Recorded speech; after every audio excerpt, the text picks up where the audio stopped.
Hello, good evening everybody, and welcome to the first round of the ESR and RWB Saturday Super GT series. We're at the Nurburgring tonight. I'm Alex and I'm joined by Josh as my number 2, who is currently experiencing some technical difficulties regarding his Wi-Fi. I'm here now. Hi everyone. So he may be in and out of the stream depending on how his Wi-Fi manages to hold up throughout the race. So you're joining us 7 minutes into qualifying after we've managed to sort out all those technical issues. So tonight we're at the Nurburgring, and it's a 1 hour race, multi-class, so it should be pretty exciting.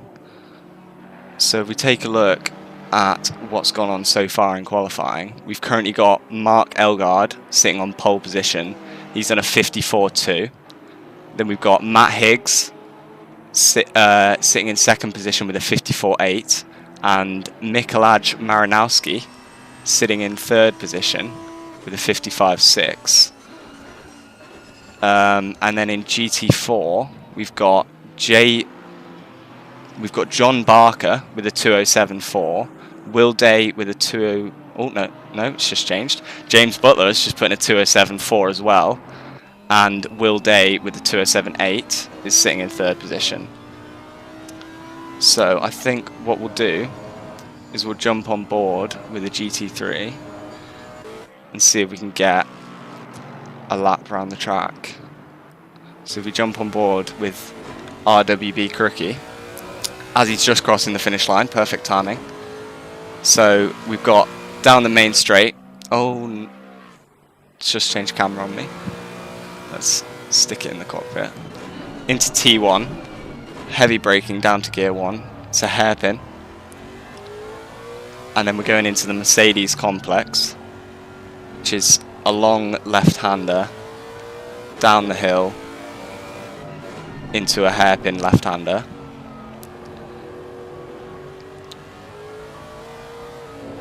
Then it goes out of the Mercedes arena, continuing down the hill around the Valvoline curve, and then into the Ford curve, this right-hander here, all the way down the hill as we approach the Dunlop curve, which is the parabolica of the circuit. So long right-hander here, early as possible on the PAL, all the way out to the gravel, then into the Schumacher S's, which is nearly a flat corner in the GT3's, little lift, try not to touch the gravel on the right hand side there because that will spin your car around. Then we go up into the Michelin curve, which is a 90-degree left-hander, and then corner that I find really difficult is the Warsteiner curve. Very easy to go wide there, and you need to get a good run out onto the straight around the Ad Van Bogen, which is the little kink in the straight, and then into the final chicane, hard braking down to gear 3. It's the fast version of the chicane, and then into the final corner, which is the Coca-Cola curve, around 4. Oh, he's just hit the wall there. So what lap time is he going to do there? That was a 1:56.7, so he's RWB Crookie's sitting in 9th place. So if we now jump to Elgaard, we can watch the master of the server do his magic. He's currently sitting on a 54.2, which is an extremely fast lap for this track, and he's currently 0.6 ahead of P2, Matt Higgs, and just about a second ahead of P3, which is Mikolaj Marinowski.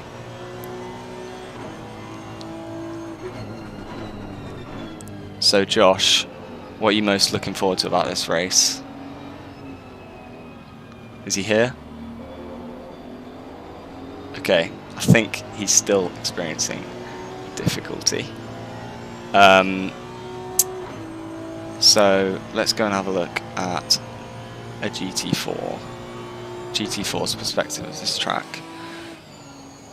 which is a little bit, about 10 seconds a lap slower, maybe a little bit more. Currently, this is James Butler, who's sitting in pole position for the GT4s in the Ginetta. He's done a 2:06.6, which is 3/10 quicker than P2 at the moment, John Barker.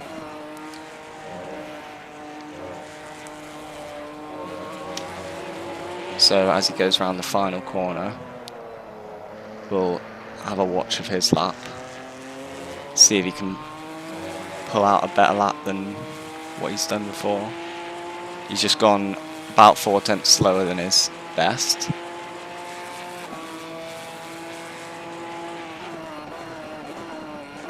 Let's put it on auto cam so we can see some of the more intense moments of qualifying as people try not to get held up on their laps. So we're on board with Damien Wilk in car number 21 as he goes around the first corner onto his flying lap. Hopefully he's in P19 at the moment with a 57.6, so he'll need to go about 3 seconds quicker if he wants to get up into the top spots. Back on board with the GT4 Skull, number 101 in the Mercedes. He's currently sitting in P25, which is P4 for the GT4s. And he's currently up on his lap by 2/10, so he might be improving, although he's got to go 7/10 quicker to get up into the podium spots for qualifying. I don't think we've got Josh back yet. Do we have Josh back? No, we don't have Josh back yet. So, some random facts about this track.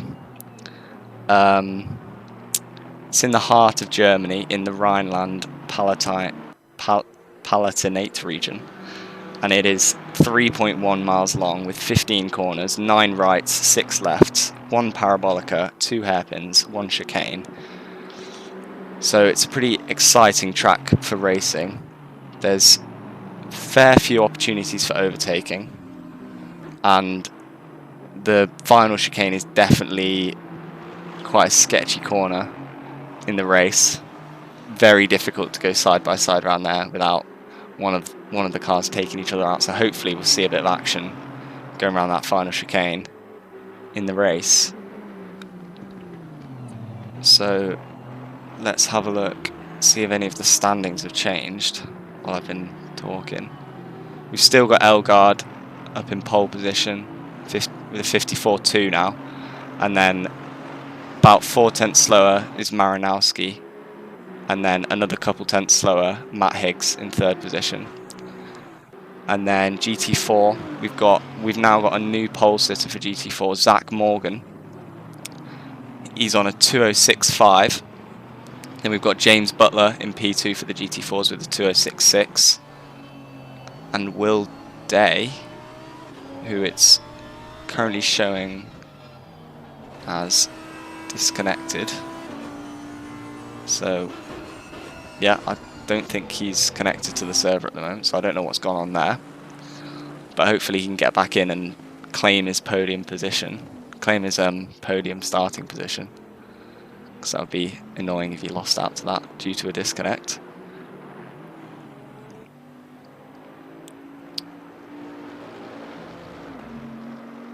So I think Josh is still having issues connecting. Oh, he's back in again. Well, you'll meet Josh later on when he sorts his internet out. So, 4 minutes left in qualifying. They should be able to get another 2 or 3 laps in if they time it right. So we might still see some changes to the pole sitter, although he is 4/10 ahead.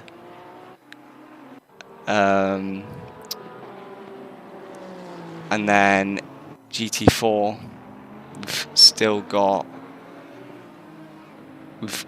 Zach Morgan on pole. Will Day is apparently up to 2nd.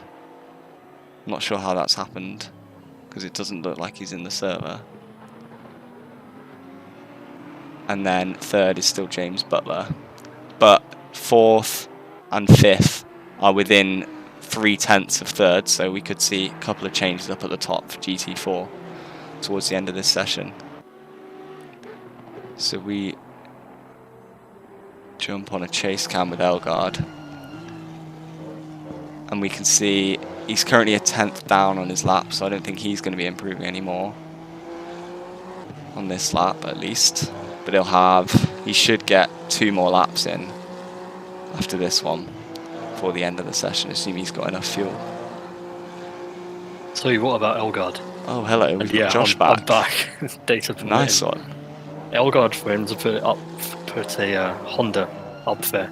Yeah, it's quite impressive. It's not the best car to be driving with around this track. Definitely surprising. It's usually quite an underpowered, quite an underpowered car going around these circuits. It's pretty good at Bathurst, I know that much, but Nurburgring is not one of its strong tracks, so Definitely to see him on pole by 4/10, pretty impressive. Yeah, it makes you wonder if he's in the right tier, doesn't it? Yeah. Maybe a little bit of sandbagging going on there. But yeah, speaking about car choices. Oh. Definitely. We missed out on that, Josh. Sorry, I was going on about car choices. Interesting enough, most of the cars out here are the Ferraris, a couple Porsches, the odd BMW, but there's only one Honda and one Bentley out on track. Most people seem to be choosing the Lexus as well out there. But yeah, it's just interesting to see how people choose the cars based on strengths, weaknesses, rather than having one car for the entire thing. People seem to swap and change depending on the strengths and weaknesses of the tracks. I think they have to stay in the same car for this whole league now. So I think they could do their tiering hot stint in any car they liked, and then whatever car they use for this race, they've got to stick with for the rest of the for the next 7 weeks after this one. So, but I know the Lexus is pretty strong at the next round at Suzuka, so it seems like that's definitely a popular choice. And then the Aston, which is always a popular choice for its stability.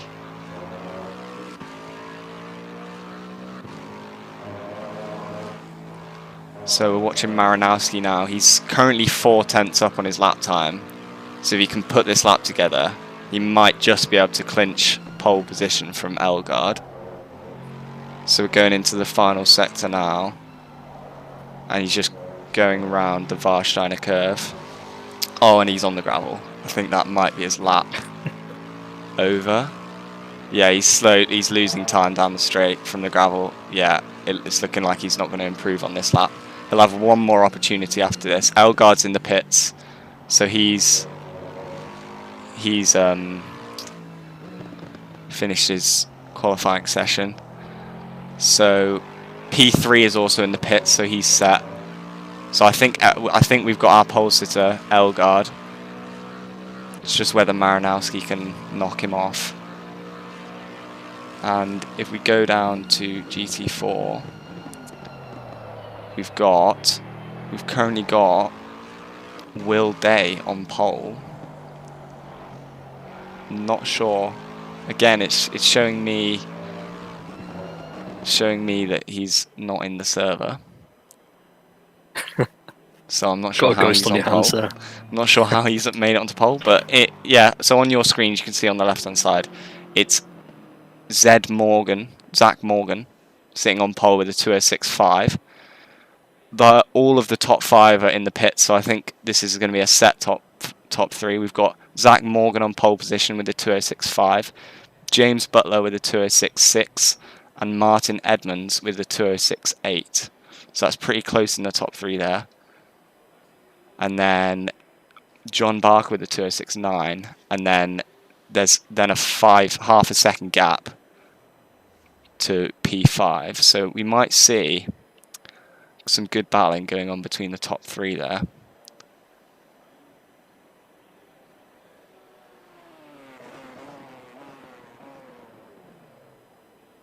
So, yeah, it's looking like we've got our top 3 confirmed for GT3 as well. We've got Elgard in pole position with a 54.2. Maranowski in second place with a 54.6. And Matt Higgs with a 54.8. So again, and then Gautam Srinivasan, sorry if I mispronounced that, is sitting in 4th place with a 54.9. So he's close to all of those guys' times. And then there's a 4/10 gap. So again, it's the top 4 within a few tenths of each other. So we might see in both tiers, we should see some exciting battles going on in the top 4. Let's just hope they can get around turn 1 cleanly without taking each other out. So it's looking like qualifying's just ended. So we'll wait for the race, wait for the cars to all get on the grid, and then I will explain the format of the race tonight. So we've got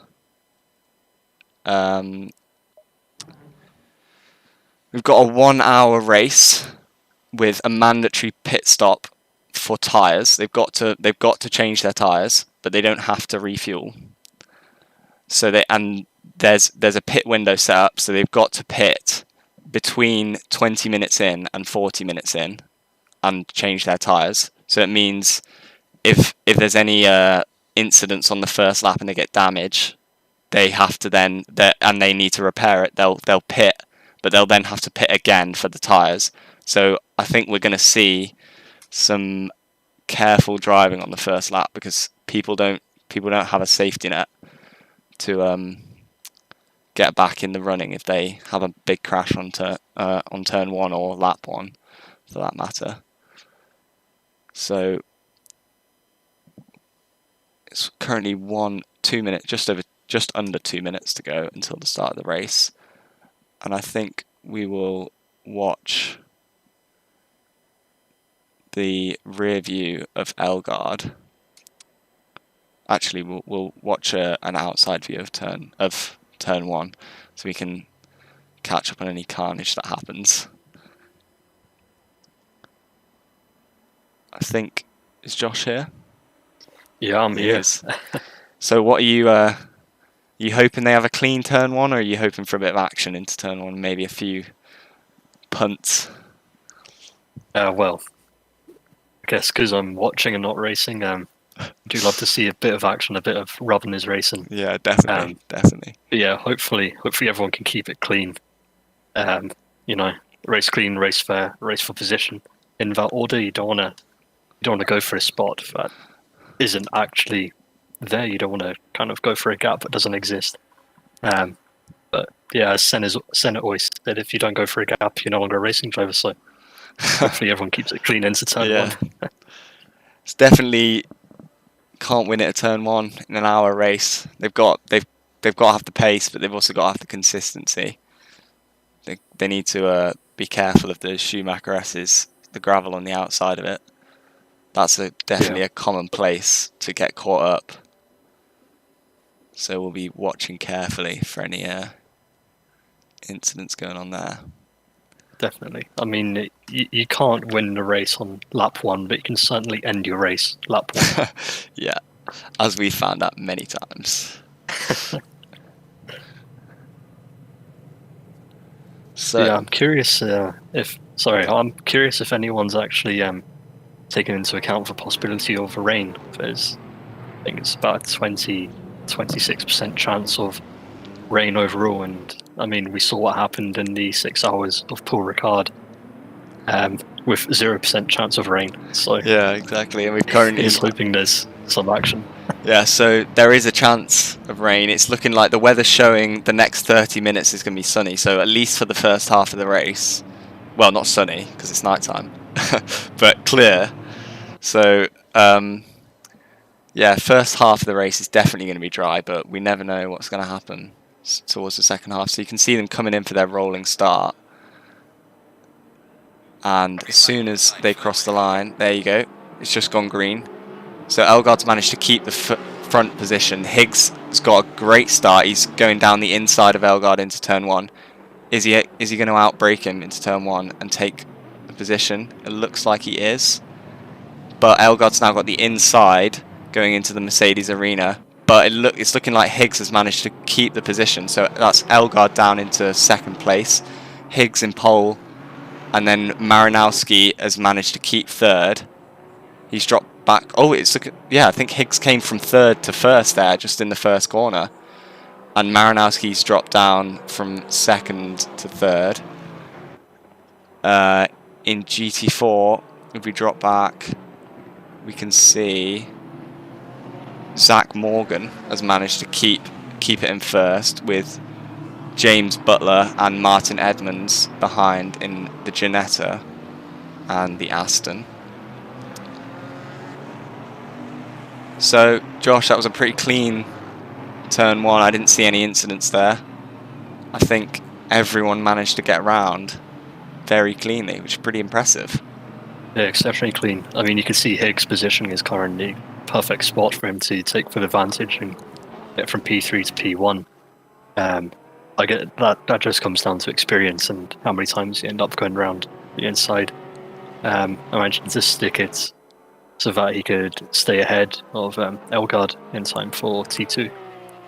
Yeah, that was definitely an impressive start to the race from Higgs. It's looking like he's managed to pull a gap already.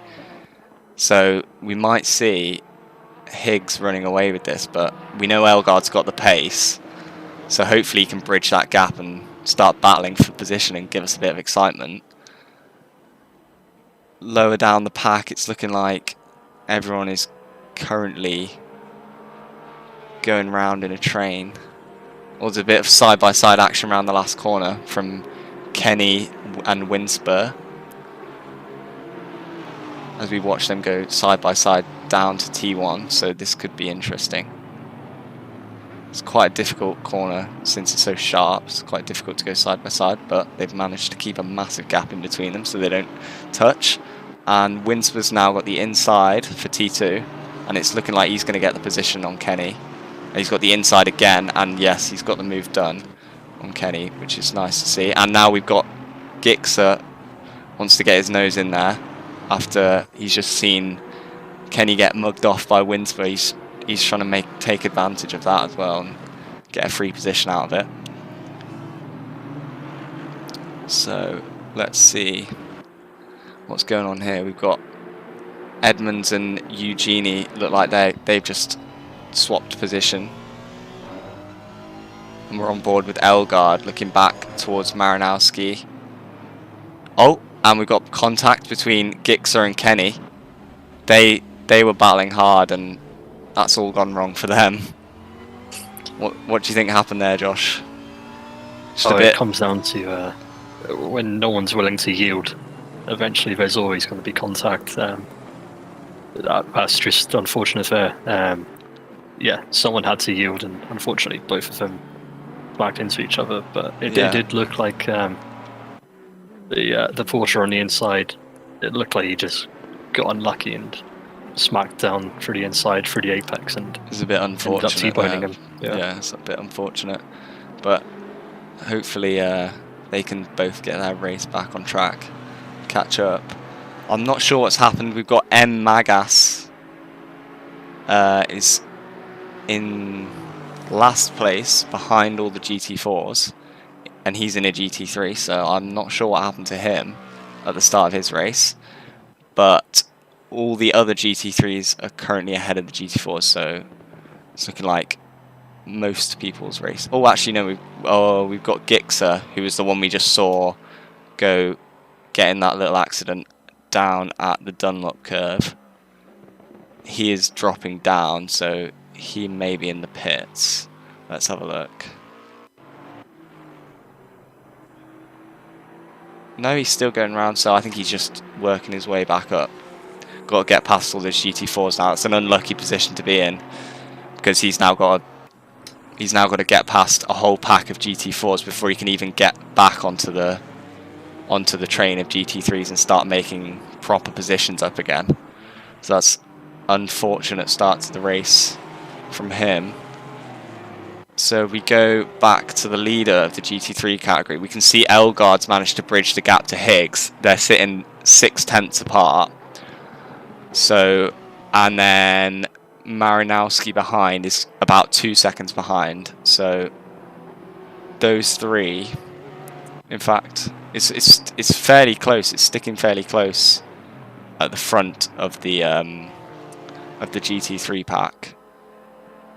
They're all managing to follow Higgs around. There's no more incidents going on. But it's now looking like, if we drop onto the back of Marinowski's car, it's looking like, yeah, he's there. So that top three looks like they've managed to pull a gap onto the rest of the pack. So it might end up being a top three breakaway and then a battle for the top few positions on throughout the race, which should be quite interesting. Yeah, definitely. It'll be interesting to see what their strategy is, because of course they have to change the tyres, but do you think they're running full race fuel all the way round? Or do you think they'll be running a bit lighter so they can kind of make a gap and then not lose too much time in a pit stop when they refuel? I definitely think because the tyre change is 30 seconds, so you can refill half the race worth of fuel without adding any time to your pit stop. So I think most of them will be running the strategy of running half race fuel and then pitting, or they might not pit halfway, but running fuel for the first stint and refueling towards their second stint so they can have a lighter car and pull as much of a gap as possible before the pit stop. Yeah. So that gap is ever increasing. It's up to 2 seconds now between Marinowski and Victor Manuel Martin in 4th place. And if we jump to the top two, we've got Higgs and Elgaard have now got a 2 second gap over Marinowski. So it's actually looking like it's gone from... Oh, do they? Yeah, it's looking like it's gone from the 3 running away. Although Marinowski is catching in the braking zone, although we see a mistake from him there as he goes a bit deep into the chicane, ends up on the grass, and now he's gone deep into the final corner as well, so he's going to have a bad run onto the straight.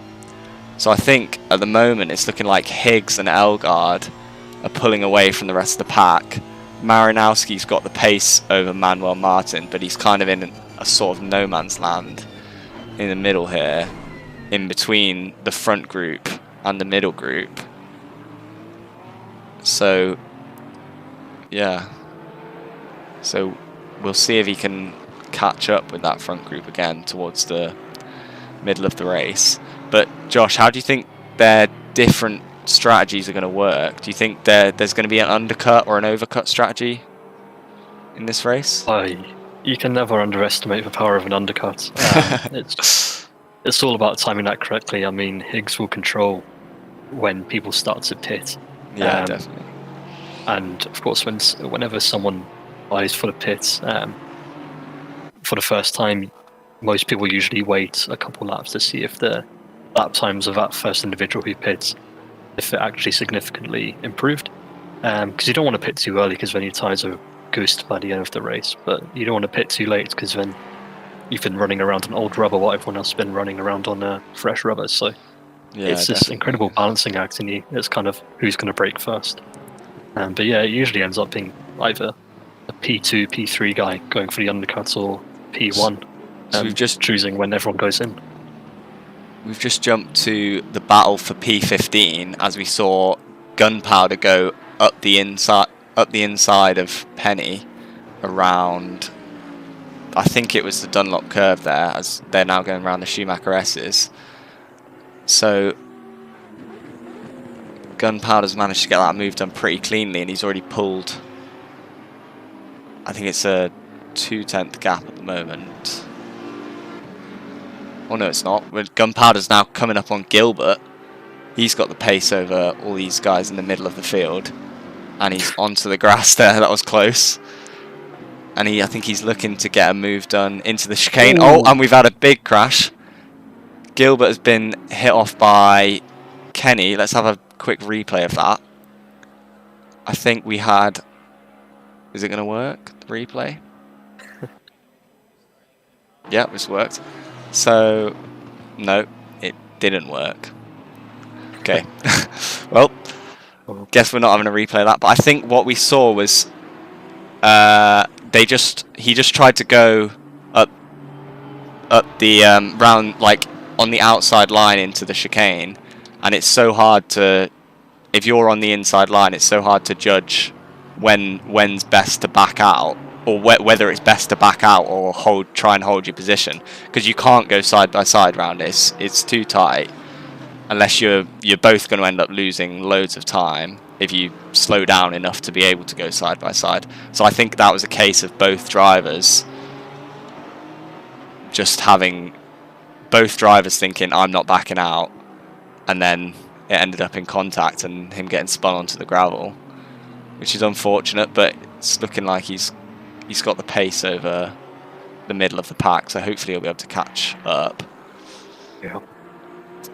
We're seeing Winspur, Bull and Sean Kenny and Sean Kenny all battling for P12 at the moment. Winspur in P12, Bull in P13 and Kenny in P14.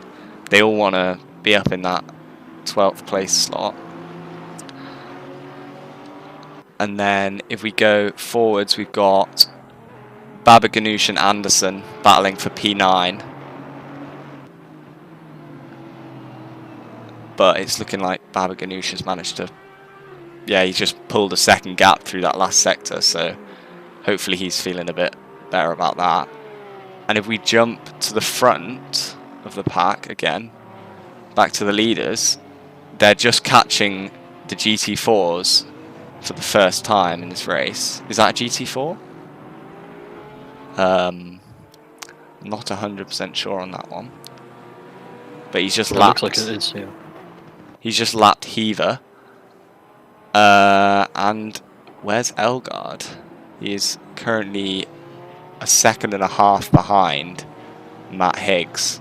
So that's a bigger gap than I think Elgard would like. So Higgs is managing to pull away. Elgard's holding about a second gap behind. And if we jump to Maranowski, he's now...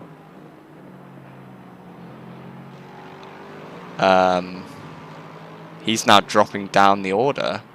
9th, 10th. What's happened to him? He's dropped all the way down to 10th. I don't know what happened there. But he's gone from 3rd to 10th, which is really unfortunate. No idea what happened. But he's now just ahead of RWB Crookie. So we might see... He's probably thinking that he wants that position now. Because he had quite a big gap to the cars in front before. And now he's suddenly got someone. Goes off. Yeah. So maybe he's not going to catch him up, but we'll keep an eye on that one. Let's jump back to the leaders of GT4, and it's Martin Edmonds is now in pole position. I think he was in 3rd off the start in the Aston, and we've got James Butler, who was in 2nd, is currently still in 2nd in the Ginetta, and Zach Morgan, who was leading, is now down in 3rd. They're all pretty close, within a second of each other. If we jump onto the back of Edmonds, the GT4 leader, he's got a fair gap to Butler behind, and then Zach Morgan you can see is right on the tail of Butler. So this might get more exciting as we go down. The battle for P2 in the GT4 class. So as we've jumped onto the rear of Butler, just seeing how close Morgan is. That's within range of one mistake and Morgan's going to be straight past, so he's going to be feeling the pressure at the moment to hold that P2. So let's go back and have a look at the middle of the GT4 pack. We jump onto RWB Bull, and we can see they're still battling away for P12. Bull's on the tail of Winspur, who's also... Oh, they're just lapping GT4s, so this multi-class can make racing your class quite difficult, because if you catch the GT4s in the wrong place, as we see Bull go onto the gravel, that's not going to help him out. If you catch the GT4s in the wrong place and the person ahead of you gets past cleanly on the straight and you have to sit behind them around a corner, then that's quite unlucky, because you can end up losing time. Ooh. That, Kenny makes a move as well. yeah, that was a little bit ambitious to go past. Oh, right, Bull's right on the tail now after lapping that GT4. It was a bit ambitious to go up the inside of that GT4 around the Michelin curve, because they kind of forced him to get offline so that there wasn't a massive collision. So we've got Kenny sticking his nose in behind Bull as well, so they're all three of them are wanting this 12th place. Kenny knows that if Bull manages to get the move done, he's got a chance of just kind of tagging along and getting the place as well, and knocking Winsper down 2 positions.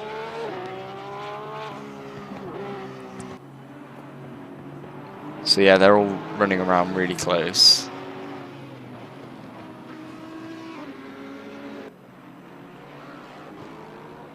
Oh, come on.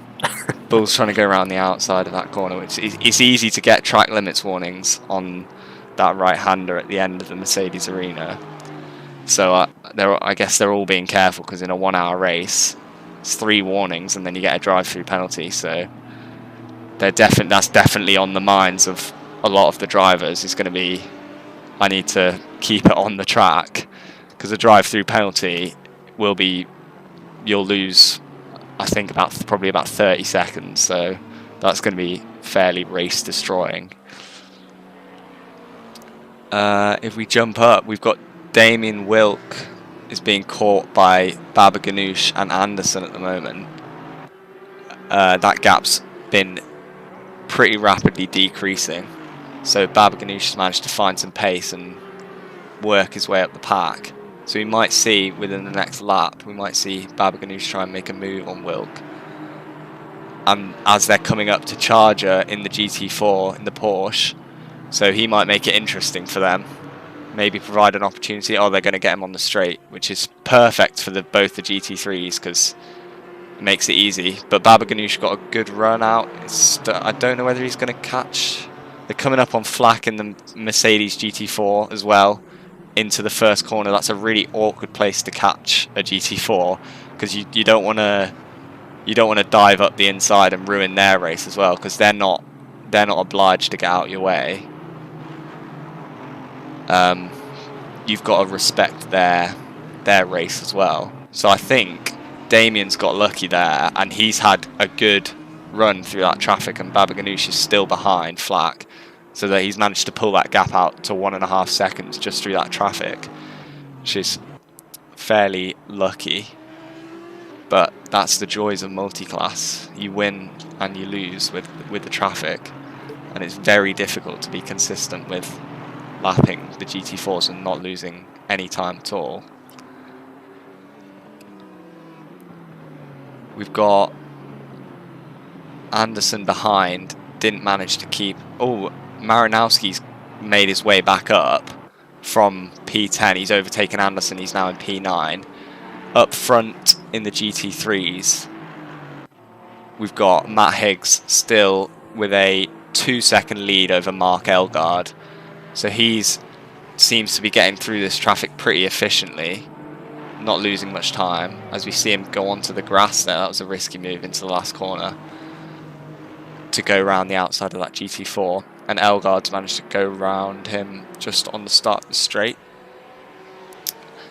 So that is looking like a pretty consistent gap. So I think Higgs is just hoping that he can continue to smoothly get through the all the traffic, so that Elgaard doesn't get an opportunity to get right on his tail again. But as I say that, the gap is now down to 0.8 of a second. So the smooth run looks like it's not worked around that first half of the lap. and Elgaard's managed to get the better run through the traffic. So we just had the message there from race control that the pit window's now open. So, Josh, when do you think first car's going to be diving into the pits? I'd be surprised if it's within the next 5 minutes. I mean, everyone seems really comfortable out there. There's no immediate reason to jump in. I mean, these tyres are meant to last, what, hour, 2 hours if you stretch them. Yeah. So they're still going to be optimum. So it's literally going to be who can find the undercut. But I still think at this rate it'll be Higgs, either Higgs or Elgaard, who dives into the pits first at this stage. Yeah, definitely. So do you think it'll be Higgs dives in and Elgaard will follow, or do you reckon Elgaard's thinking maybe he can do a bit of an overcut and stay out a lap longer? Or do you reckon that's going to be a disadvantage? I think Elgaard might be pitting first. I mean, he's if he does that, he can get into. As we got a bit of contact there with the GT4. That was a GT3 trying to lap a GT4. I think it was Kenny going past Flack, and he's just misjudged the length of his bonnet and just sideswiped him. That's really unfortunate for the GT4 because there's not really a lot he can do about it. He was in a race with Charger and just being lapped, and that's quite unfortunate. So hopefully that I didn't see what happened. If we jump onto Flack, he's still managed to hold it in the battle with Charger. So somehow he managed to not lose too much time from that. I didn't see if he span all the way around, but that must have been a scary moment for him. Yeah, he will need new pants after. Definitely. Charger's all over the back of him, so we might see him making a move into turn 1 if he gets a good run out of the last final corner. This is the battle for P28, which is P9. No. Battle for P7 in class for the GT4s. Charger takes the really inside line. Flat goes super deep. So we might see Charger getting a good run up the hill now. And they're now going to have to go side by side into the Mercedes arena and down towards this 180-degree turn. Kenny must be fuming the GT3. Yeah, watching GT4 block the track. Definitely, because it makes it super difficult. It's already a difficult part of the track to pass at, and then when there's two GT4s going side by side, there's no way you can go.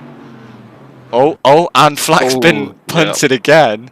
He's not having a good day with these GT3s. Luckily, again, he's got lucky and managed to hold it on the track, even with that little bit of a bump from Penny.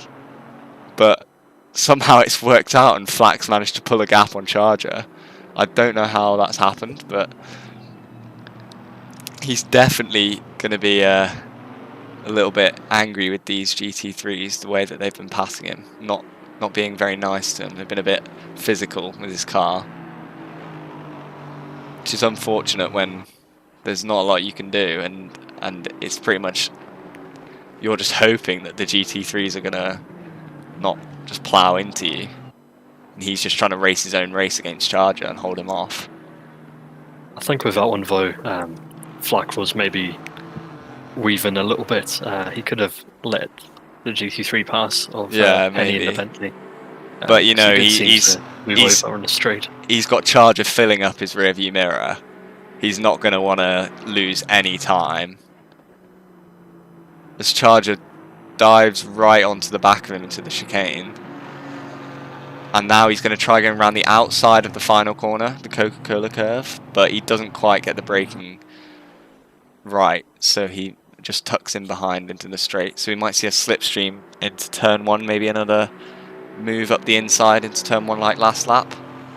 Let's see what happens. Yeah, he moves to the inside. Flack doesn't defend, but he's going to try and take the wide line so he can get the inside line for the next corner. But Charger's absolutely sent it, gone really deep on the exit. Now Charger's managed to get the inside into the Mercedes arena, and he's going to have the inside for the next left-hander as well, as they're going side by side, and GT3's going up their inside. Ooh. Oh my god.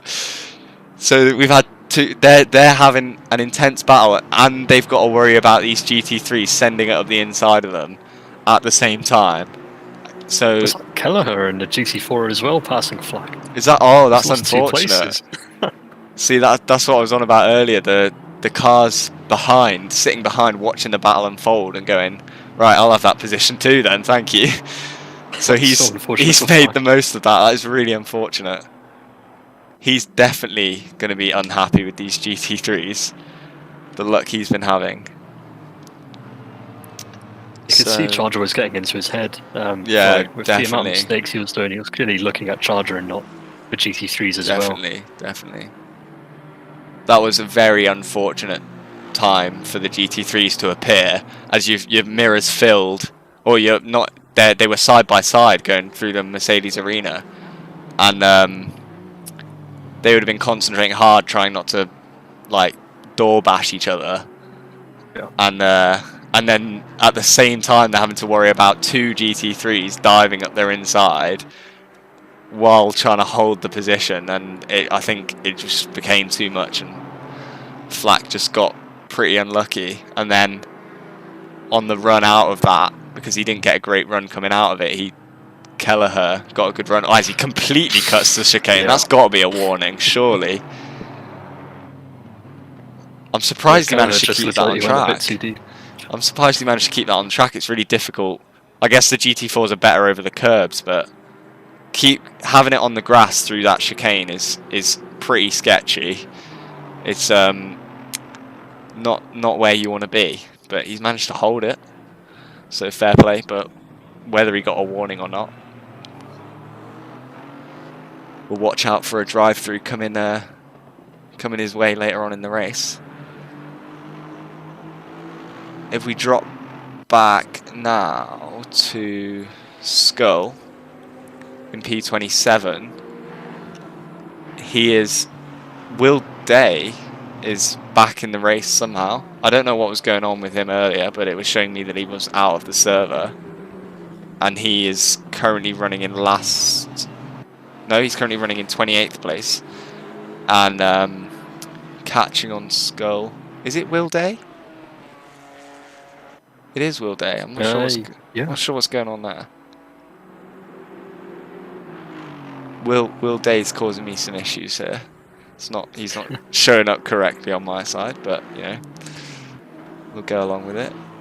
If we look forward again, we'll drop back into the leaders of the GT3. We've still got Matt Higgs out in the lead, and he's currently got Elgard all over the back of him. So I guess more traffic has given Elgard the opportunity to go right up onto his bumper.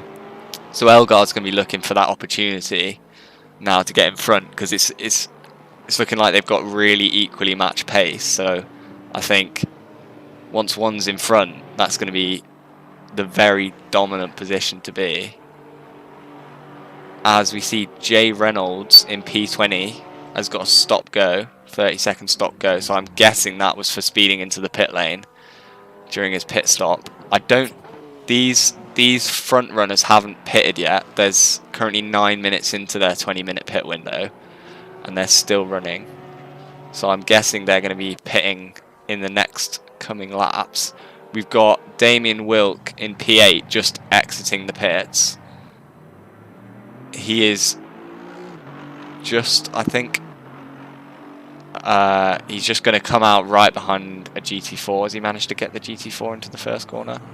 Yeah, I think so. So that's lucky for him, because he's got Eugenie just behind. Oh no, Eugenie's just in the pits. So Damien Wilk's got a fair gap to the next GT3, which is going to be nice and comfortable for him, not to have to worry about someone catching onto his back. If we head to the front, we can see Elgard's actually got in front of Higgs. Oh. If we drop onto the back of Elgard, I think Higgs is in the pits, that's why. So Higgs has jumped into the pits. Elgard stayed out a lap longer, so we might see that playing into Elgard's favour, and he might jump Higgs out of the pits if he can get a good clean lap in now. So if we watch him for his lap, and watch, see if he can do a nice clean lap, and maybe if he can get a faster in lap than Higgs can do his out lap, then we might see Elgard jumping Higgs, which will be a pretty nice move by Elgard to pull off an overcut, make that work. It's looking like a pretty good lap. He got held up by a GT4 there. Didn't lose too much time though, so we'll find out. He should dive into the pits at the end of this lap unless he's going to keep it going for a couple more laps.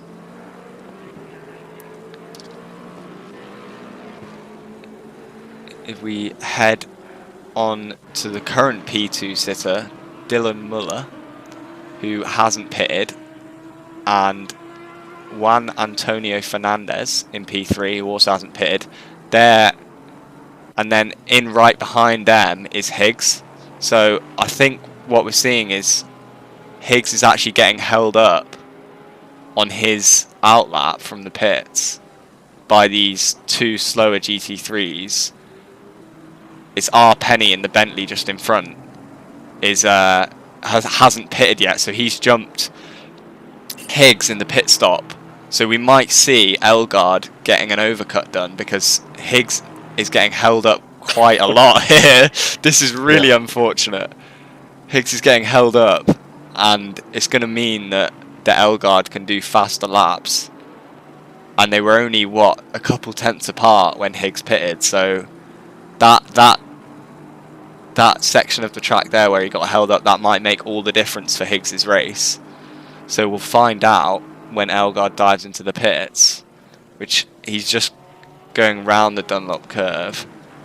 So he's coming up to halfway around the lap, and we'll see. Oh no, he wasn't. Now he's going around the Dunlop curve.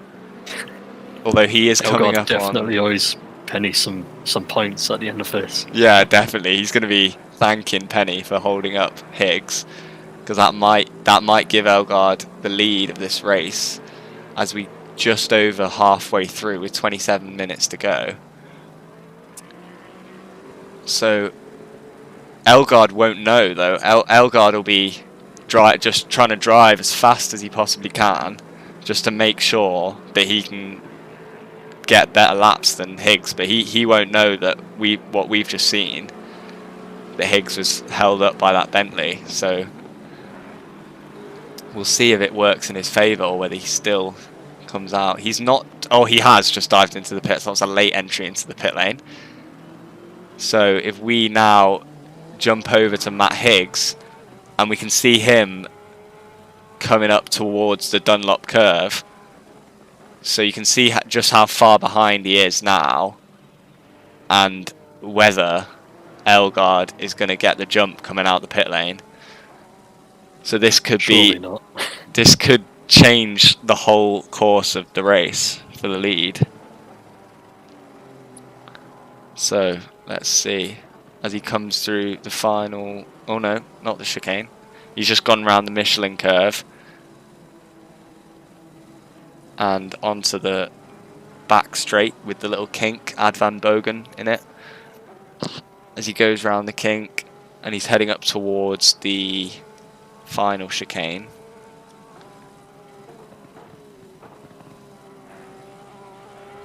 And up towards the Coca-Cola curve, the final corner. So this is the moment where we're going to find out if Elgard manages to jump Higgs out of the pit lane. So if we jump onto the chase cam of Higgs, we can see it's looking like he's managed to hold it, I think. No, it looks like Elgard's ahead, isn't it? Oh, I don't know. This is so close. No, oh, he's managed to hold it, I think. I think Elgard is... Hang on, we'll wait for the timings to update. Yeah, I think Elgard's behind. The timing sheet's showing Matt Higgs in 4th place, but I'm not sure that's updated. It's showing 2nd place in the bottom right, so I think this will update. And Elgard, yeah, Elgard's come out in 3rd.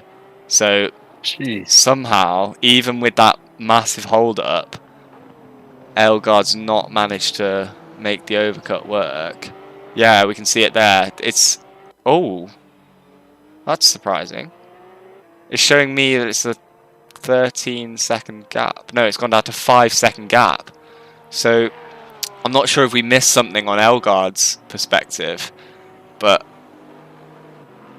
yeah, it Maybe seems that Elgaard he's... drove past his pit box. It happens. Yeah, that's true. Even It's a bit like most an experienced. easy mistake to make, or we don't know. He might have had damage that he had to repair that took longer than the 30 seconds and added time to his pit stop. But currently, Matt Higgs is just going past the pit lane where Dylan Muller is in the pit. He's not just going past the pit lane, that's a lie.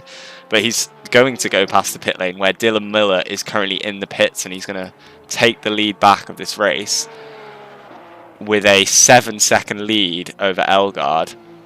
So it's not gone perfectly for Elgaard, to be honest. He's now got to try and bridge that gap again, which we did see him do earlier on in the race, so we know it's possible.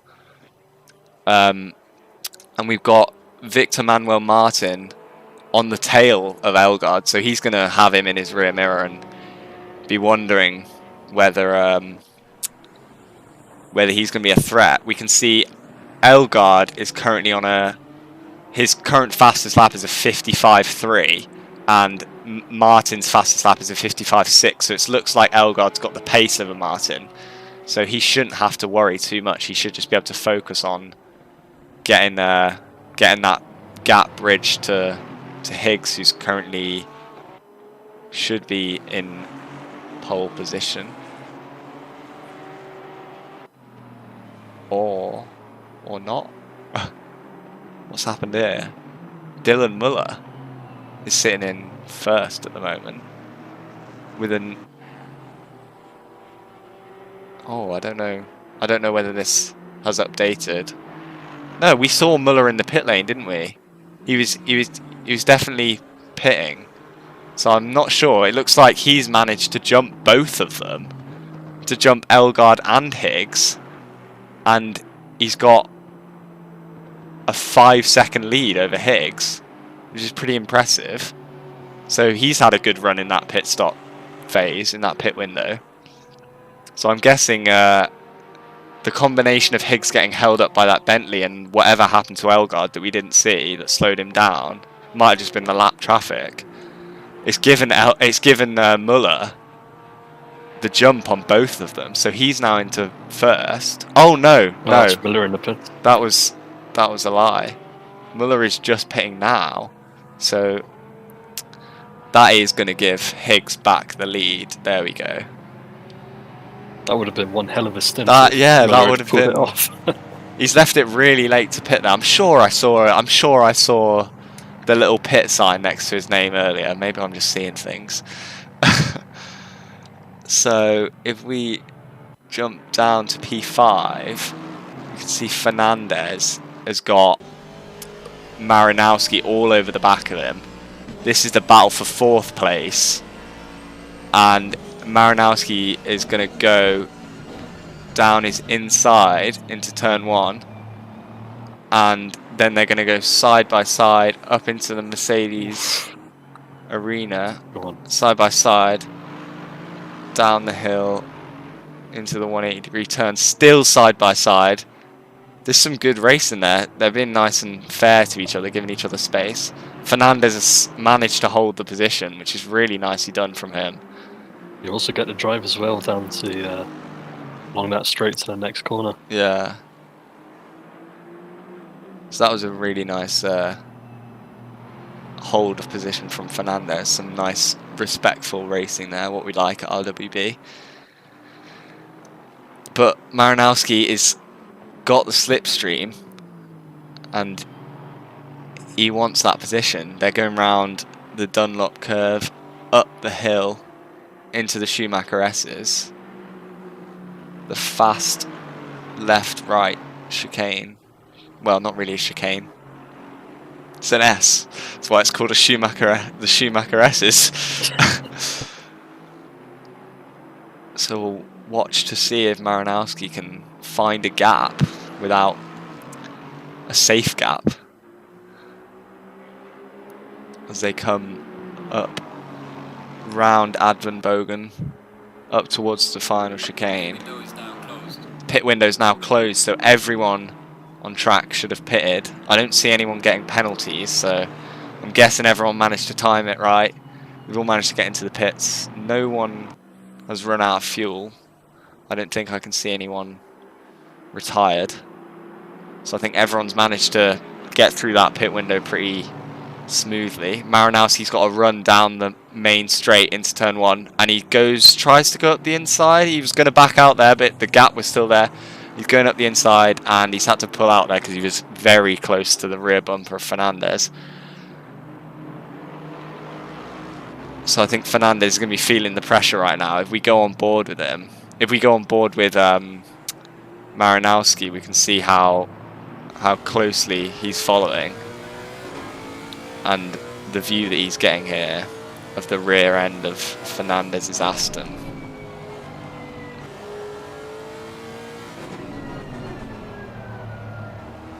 So he's just following as closely as he can.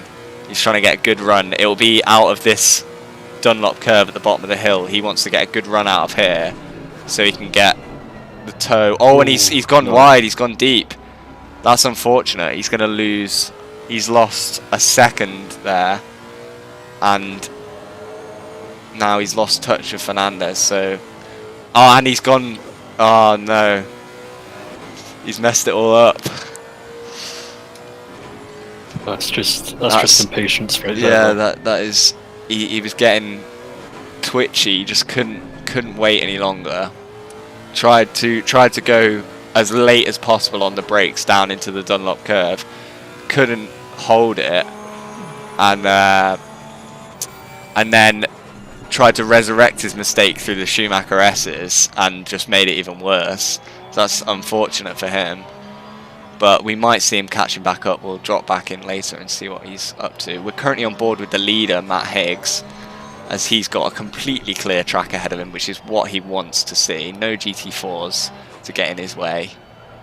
And he's currently running 4.5 seconds ahead of Elgaard, who we're now on board with. And you can just about see the brake lights of Higgs ahead. So that's going to be quite a demoralising position for Elgaard to be in, just knowing that he's just within sight. But it's just whether in 17 minutes can he make up 5 seconds. If we look at their last laps, they've both done exactly the same lap time, 56.5 for both of them. So at the moment they're lapping very similar pace. Matt Higgs is fast. His fastest lap's 0.2 quicker than Elgaard's. So at this rate, the gap's just going to stay the same, and Elgaard's not going to be able to catch. If we drop back to Manuel Martin as he goes through the Schumacher S's, he is 8 seconds behind Elgaard, so even bigger gap. So I think at this point in the race, Martin's probably thinking to himself, I'm not getting a P1 or 2. I'll just try and be as consistent as possible and hold Juan Antonio Fernandez, who's 3 seconds behind. Just make sure that he doesn't no mistakes. Make sure that he doesn't catch up, because he doesn't want to be battling on the last lap for the position. He wants just a clean run to the end now. If we drop back, let's see what's happening with RWB Crookie. It's not. Where is he? P11. Let's see what's going on with him. He is currently 7 seconds ahead of P12, which is Dylan Muller, who we were talking about being in first earlier on before he pitted. Yeah. And he's just making his way past the lap traffic down the back straight. And it's looking like he's going to catch that GT4 right into the last corner, which is not the ideal place. He's currently 2 seconds behind Xavier Eugenie, who's in P10. So he's going to be looking to push as hard as possible in the last 15 minutes to gain. But P11's definitely a good result for Crookie. I think he'll be happy with that if he can pull it off. I think You've raced with Crookie before, Josh. I think you know that a finish in a if he finishes where he starts, I think he'll be happy. Yeah, he's not great with qualifying. He's definitely more of a racing bunny. 100%, definitely a qualifying buddy. But yeah, I think he just needs to keep it clean. No, it's all the way back home. Don't let Muller catch up too much or too quickly before the end. But as long as he doesn't make any of his typical mistakes, I'm sure he'll be fine. Yeah.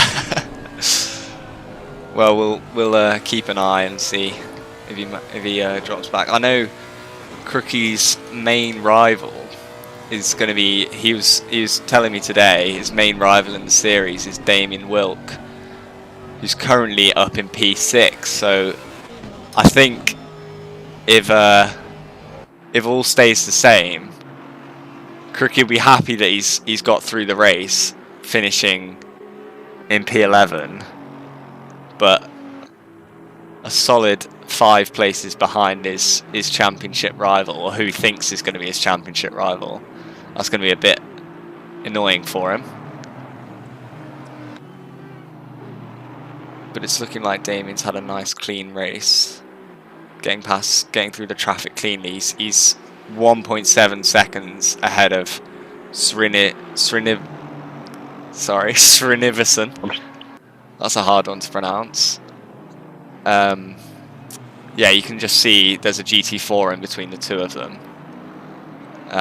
So I think he'll definitely be hoping that he can just keep it clean through all the traffic and just hold the 2-second gap that he's got.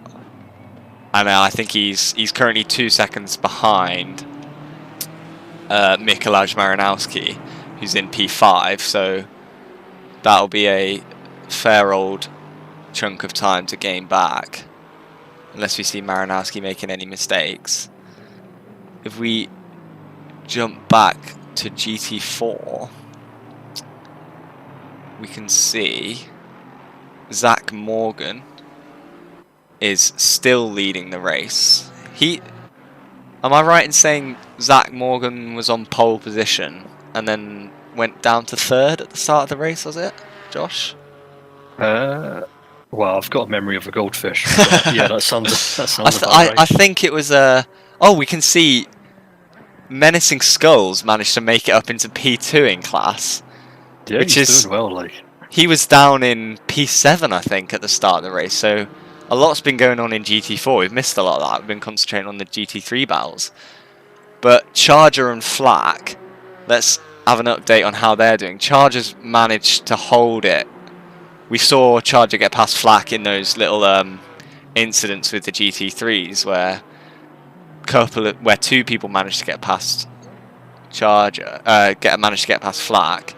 I think it was Herbie managed to slot his way past, but Flak's now ahead again of Herbie, but he's 10 seconds behind Charger, so Charger's clearly got the pace over him and managed to just pull out a gap, which is nice for him. He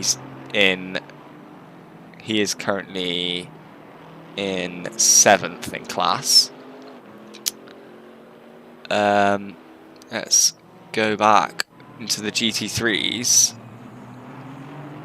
They're just lapping traffic, I think. Baba Ganoush is 1.3 seconds behind Andrew Anderson. And he's got a solid lead, 4 seconds over Eugenie, so he's in a pretty safe position. Yeah, this is a pretty spread out field at the moment. I can't see much battling going on my timing sheet. If we just drop here, no, is this Anderson and Butler? No, Anderson's GT3, isn't he? Yeah, so as he sails past the Ginetta, the extra GT3 power in that Aston. Butler sitting in P3, and he's currently 1.3 seconds behind Skull in P2. We can see our first drive-through of the race down in P31. Oh, Dale Kelleher has got a drive-through, most likely for track limits. 3 warnings and then a drive-through, so that's going to be annoying for him because he's currently sitting in P31 out of 34. Actually, what's happened here? Oh no, okay, that caught me off guard. There's another Matt Higgs in the server. I don't know what's happened there. It's almost like he's joined. I think he might have joined twice in 2 different cars, and I thought that he'd retired from the race, but no, he hasn't. That's the old version of him. As Matt Higgs is lapping Charger, that was pretty close from our angle. Very close. Yeah, cutting it fine, but he just doesn't want to lose any time to Elgard, who's currently, if we look at their last lap, Elgard was a second quicker on the last lap. So I can't see the gap at the moment, but you can see if we go on the back you can see the headlights of Charger, and then Elgard's right behind Charger. In fact, Elgard might have, yeah, Elgard's now in front of Charger. So it's a 3-second gap between the 2 leaders in GT3. So I'm sure that's come down from about 6 seconds only 10 minutes ago. So there's 8 minutes left. So you never know if Matt Higgs continues lapping a second slower than Elgard, then we might see a last lap battle, which would be pretty exciting. You can see as Higgs goes round the final corner and meets GT4, Elgard's going to meet him right on the straight, which is going to hold Higgs up and allow Elgard to gain time onto Higgs, because he gets a clean run past on the straight without losing any time. So now the gap's down to 1 second between them. So he's managed to catch that up 2 seconds, literally just in one sector, just by Higgs getting held up by GT4. So that's just how brutal multi-class racing can be, when the slower class is completely out of your control where you catch them, and they can fiddle with the results of the faster classes. So I think Elgard will be thanking the gods of multi-class racing there. And then, so he's got 2 people to thank after his race now. He's got that Bentley, who allowed his mistake to go unpunished on his laps coming into the pits, because Higgs was held up, and now he's had the GT4 holding Higgs up, and now the gap's down to half a second. So if we go into the onboard with Elgard, you can see they're really close, and he's now within touching distance of pole position. Not of pole position. He slightly biffs it a little bit. Yeah. 7 minutes to go. He's got a second. He's just lost half a second with that little. He went deep into can't remember what the corner's called. The Michelin curve. That was it. Was it going through the final chicane? Elgard's going to be kicking himself that he's made that mistake. He's still got plenty of time though. But yeah, he's still got 6 minutes left in the race. So he just needs to get back into the rhythm. I'll keep an eye on that gap. Back up behind him. Check we don't miss out on any action there. We jump back to Victor Manuel Martin in P3. He's 3 seconds down, so I think he's going to be pretty much set on getting 3rd position in this race. He's got a decent gap to Juan Antonio Fernandez. I think it's about a 15-20 second gap behind him, so he's pretty safely in this position. I don't think he's going to be catching up, so he'll just be thinking about being super consistent towards the end of this race. No mistakes, because 20 seconds, you can lose all that if you end up in the gravel. I can easily lose you 20 seconds, so he's just going to be not focusing on lap time. We can see that by his last lap time, which was a second slower than the leaders. They're lapping 56 zeros, and Manuel Martin's doing 57 ones. But currently, Juan Antonio Fernandez in P4 has also done a 57-1 on the last lap. But he's got Marinowski all over the back of him, so he's probably more focused on holding P4 than trying to catch P5, than trying to catch P3. So I think we might have an exciting battle for P4 at the end of this race as well. We're gonna have a couple of good battles in the front of GT3. If we drop back to RWB Crookie, we can see he's currently in P11, but Dylan Muller is all over the back of him, and they're now going side by side down the hill. Where are we? Not quite sure. I need to get my bearings. They're currently on the Ford curve heading down towards the Dunlop. Ah, yeah. So they're still side by side. They've just gone side by side through those both those that left right. Crookie breaks later than Muller. Goes a bit deep. He looks like he's onto the gravel, and that's sealed the deal for Crookie. Muller's passed, so he's down into P12 and Muller's up into P11. That's unfortunate. He just tried to brake as late as physically possible, and it was a bit too late, and Muller just slotted it up the inside. But he's going to have another go into the right hand of the Michelin curve, but he's not close enough.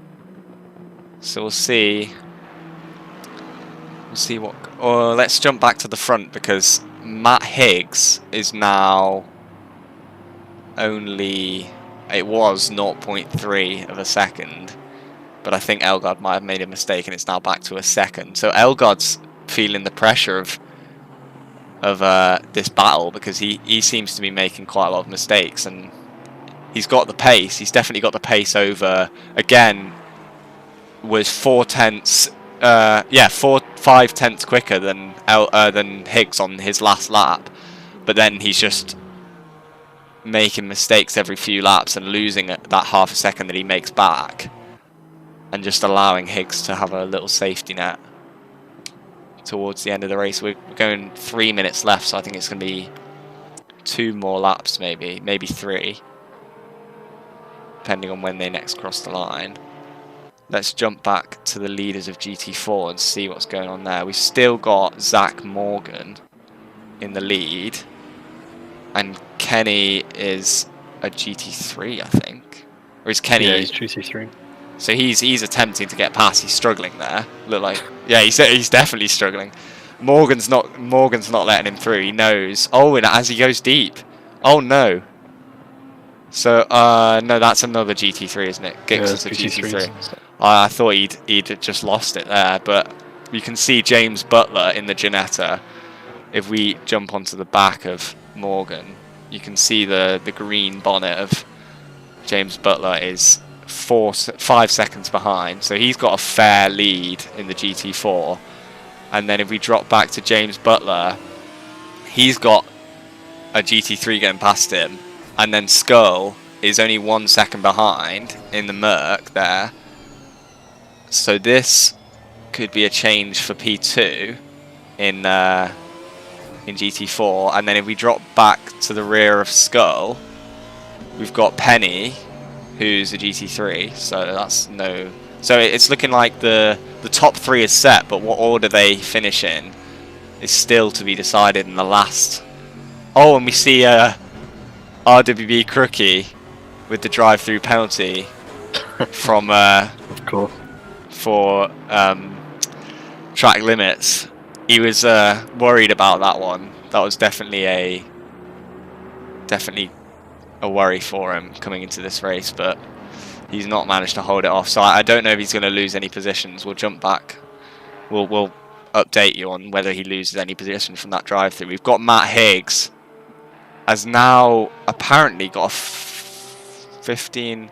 No, these gaps are quite changeable, but it's an 8-second lead over Elgaard now. So Elgaard must have made a mistake. Hang on. No. they've swapped. They've swapped. We missed it. As we saw Higgs just completely cut the chicane there. But Elgaard's managed to get past Higgs, and he's got into the lead of this race. Just going on to the final lap now. So Higgs is going to be kicking himself for that. He must have made a mistake, because there's a fairly big gap between them. Yeah, it's just over 1.5 seconds between them. So I'm assuming Higgs has made a mistake somewhere in the final half of the lap and allowed Elgaard to go past. So that's unfortunate. Manuel Martin is still holding it in P3. He's being consistent. He's not lost too much time to Maranowski. In fact, where is Maranowski? I think Maranowski is... Yeah, Maranowski's like 15 seconds behind still. So this is looking quite set for the top 3 of GT3 as well. And we'll have a quick check on Elgaard, and their gap is 5 seconds. So let's just watch Elgaard finish the race and see if he can make it round the final part of the last lap cleanly. We'll go on board with him and watch him as he goes up the hill and into the Michelin curve. And he's coming up to lap RWB Crookie after Crookie's served his drive-through, and he's dropped from P11, no, P12 I think he was. He's now in P16, so that's really unfortunate. That's 10 places below Damien, his main rival, who's in P6. So we're watching Elgaard as he comes up the final part of his lap through the final chicane. And is he going to lap Crookie before the end of the race? Means Crookie has to do one less lap, but he goes round the final corner and he's going to take the win of the first round of the RWB and ESR Super GT Saturdays. So congratulations to Elgaard, who's taken the win. We jump onto Higgs, who's coming across the line now in P2 with a 3.5 second gap behind, and Victor Manuel Martin round the final corner to take 3rd place. So really well done to those top 3. Let's jump to Zach Morgan and see if we can get them in the final parts of their lap, as they're still, the GT4s are still going round the first half of their lap. Butler is right on the back of Morgan, so they've still got over half a lap to go because of the way that they've been lapped by the leaders. So Morgan is going to be absolutely bricking it here with Butler all over the back of him, coming on right up to the end of this race. Skull is a fair amount behind, so I don't think he's going to have a chance of getting in this 1-2 battle. But Reynolds, you can see Reynolds just holding back, not wanting to get in their way there. There's no need for him to push or anything. No. So they are coming up. Where's this? This is the Schumacher. No, that was the Michelin curve. They're coming onto the so they're just Steiner curve. Yeah, they're just going towards Advenbogen. Onto the final part of the lap as they're approaching the final chicane. It's looking like the gap's too big for Butler to make a final dive bomb into the chicane or into the final corner, unless Morgan makes a mistake through the chicane, which I'd be surprised because he's probably full concentration mode to try and get over the line first. And they're going into the final corner. Butler is right behind him. Morgan does it cleanly, and there we go. Morgan's going to take the win in the GT4 class in this race. Butler takes P2 just behind him. I think that was half a second gap, so that was really close. And if we jump onto Skull, he's just crossing the line and he's taken P3. So really well done to the top 3 there. You can see he's flashing his hazard lights, he's flashing his headlights, he's probably over the moon with that finish, coming all the way back from P8, I think he was at the start of the race. It was a great drive from him. Yeah, that was a really consistent drive. He's managed to make up a lot of places. So I think post-race we're going to be interviewing the top 3 from both classes. So we'll have a chat to Skull about how he managed to make up all those positions. Definitely. So I'm looking forward to that. But yeah, really well done to everyone out there on the track. That was a really clean race. Didn't see many incidents, to be honest. We saw a couple with Flack and the GT3s, but the rest of it was pretty clean. So if we, as the session comes to an end, they'll all jump back to the pit. So we will put the interview screen up and wait for them. Wait for the drivers to join us in the chat, so we can have a talk to them about what went on in their races, and especially Scott. I'm excited to find out how he managed to make up so many positions. Yeah, I'm extremely curious as to how he managed that. And Elgard, to be fair, that was an intense battle between Higgs and Elgard. I want to know what happened on the second to last lap that let Elgard get past, because we missed that because we were looking at the GT4s. But it would definitely be interesting to find out where Higgs made his mistake. It was a very interesting race towards the thing. So we've got Matt Higgs and Elgard are in the chat waiting. So if you're ready, Josh, yeah, I'll drag them. Do you want to drag them in and we'll have a chat to them, find out. Hello, Elgard. How was that for you? Because that was a absolutely astonishing race for you. Very close with Higgs all the way through. Yeah, it was fun. I was trying to have a race with him, and I lost a lot of time on my pit stop, because just before my pit stop, there's like a half of a meter's bump, so I couldn't brake, and I had to and everything just before my pit box. We were confused because you had a fairly clear run all the way around, and Higgs was being held up by Perry and the Bentley for you, so you definitely owe him a few pints. Yeah, I a little bit there. I do have a question for you. Yeah, come on. You're the only one running for Honda. Yes. Why? I have to ask why. Because cars also need love. Like, I was asking around about which cars that wasn't being ran, and I was trying to actually get into the Gallardo, the Rex, but I was unable to because of some rules. So I had to pick the next best, and that was the Honda. So I was intentionally trying to slow myself down. Well, yeah, it looked like you needed to be slowed down a bit from your pace. I was also running full fuel the whole race, so nice. I didn't gas halfway. Oh, nice. Well, props to you for managing to pull that off in a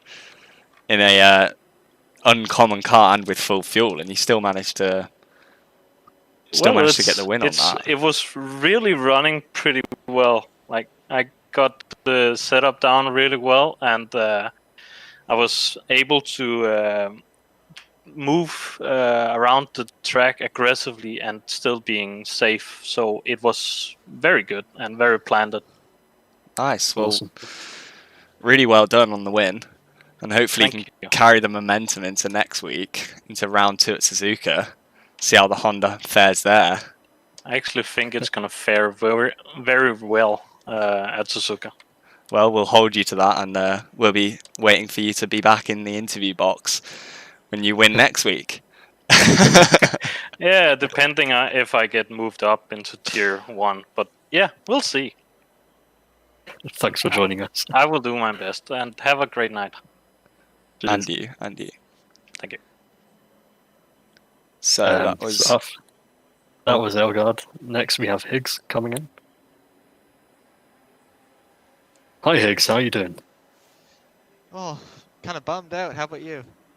Yeah, it fantastic race. You kept us on the edge of our seats the whole way around. I'm going to ask you about your pit stop, because we saw you get held up by Perry in the Bentley after your pit stop, and I'm sure you're hoping to get the undercut. Were you worried? I was worried a little, because when I came out, I knew that he was out of position, so I was going to catch him, and I was just trying to figure out the fastest way that I could get around him safely without kind of hitting him off, because I knew that I had the pace. Yeah, you were quite did get some luck, because Elgard ended up missing his pit box. Unfortunately, we didn't see the pass that Elgard made on you. What happened? Well, the second to last lap came, and I was leading by about a second over Elgard. And going to the hairpin, the Porsche just randomly out of nowhere just turned itself around, and he passed me. Sure, that's just unlucky. Yeah, that's really unfortunate. We were following it, and we were seeing that you were about a second ahead, and we flicked back to the GT4s to see, because they had a battle going on for their first place finish, and then we flicked back and you were down a second on him, and we were like, what's happened to him? That's so unfortunate, but that explains it. Yeah, I think I would have won, or not won, but would have done a little better if I wouldn't have been held up by a GT4 who was going really, really slow at the exit of the chicane. So I had to like slam on my brakes, and he had caught up by about, I think, a second. That's a bit unfortunate, but you know, that's the joys of multi-class racing. Yeah, traffic gives and it takes. Yeah, exactly. We were watching a lot of points in the race where gaps were going up and down, and people were getting passes on their getting track position because of the traffic, and some people getting really lucky with it, and then others were getting like Flack, who was in a GT4, was getting absolutely mauled by the GT3s. I think he got hit about 3 times within the space of 2 laps, so that was really unfortunate for him. But yeah, it was unlucky on what happened with your little spin at the hairpin, but still really good result, P2, and that's put you in a good position going on to the next 7 weeks of the league. I'm excited, looking forward to it. Yeah, so are we. Right, thank you very much for joining us. Yeah, no Thank problem. Keep up your good work. Cheers. Have a good night. You So I think Martin's gone off for a slash because he's currently muted and not in here. But I do have the GT4 guys. Yeah, let's start with the GT4s. So we have Zach Morgan with us. Hey, Zach. How's it going, guys? Well, what an intense race. That was quite something. But for you, it seemed the opposite. It seemed extremely calm for you. How did you find it? It was definitely not calm. Those last few laps were so intense, man. I'm still like hyped.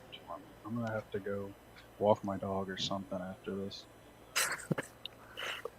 Well, we saw you. I think it was off the start. You dropped down a few positions. What happened there? So P2 got into the back of me. He just broke a little too late, I think, and spun me around. And so I came back on in third. And then after the pit stops, I came back out in first. I think I managed to make it back into second before the pit stops happened. Well, that was a good strategy from you then. Yeah, I've been doing races on Nurburgring all week, just the AI on 94, and just trying to make no mistakes, as little mistakes as possible. Definitely, if you can keep it clean, that's already a massive step up for you. And compared to everyone else, if everyone else is spinning off. Do you have any worries for Suzuka? Do you think you can keep the momentum going? I honestly did not expect to win this race today. I expected to come in around 5th, probably. I was looking at the times, didn't think I had it. I came into qualifying and set my best time of the whole week that I had done, the 2:06.5, I think it was. So I even shocked myself on that. Suzuka is my favorite racetrack on the calendar, so I'm looking forward to that. I'm going to put a lot of practice in this coming week and hopefully do well. Good. Well, we're looking forward to seeing you next week, and hopefully Definitely. you can continue the championship lead. Maybe get a win there too. That'd be nice. Definitely. Thanks for joining us. Thanks for having me, guys. The stream was awesome. I was watching or listening to it while I was driving. Maybe just look at us GT4s just slightly more. That's all. Oh, we'll focus on that. This is both of our first times doing this streaming thing. So we started off and we were kind of just finding our feet and working out how to use the race director thing. So I definitely want to focus more on the GT4s, but it's a lot to get your head around, trying to effectively keep tags on 2 races going on at the same time. But I hope we gave you enough stage time. It's fine. I was just letting y'all know. I think y'all did a great job though. Y'all's coverage was great. Thank you. Very professional. We try. Thanks for joining us. Alright, later guys. So next up we'll have James Butler, who was P2 in GT4. Hi James, how you doing? Oh, sounds James? like You there? James.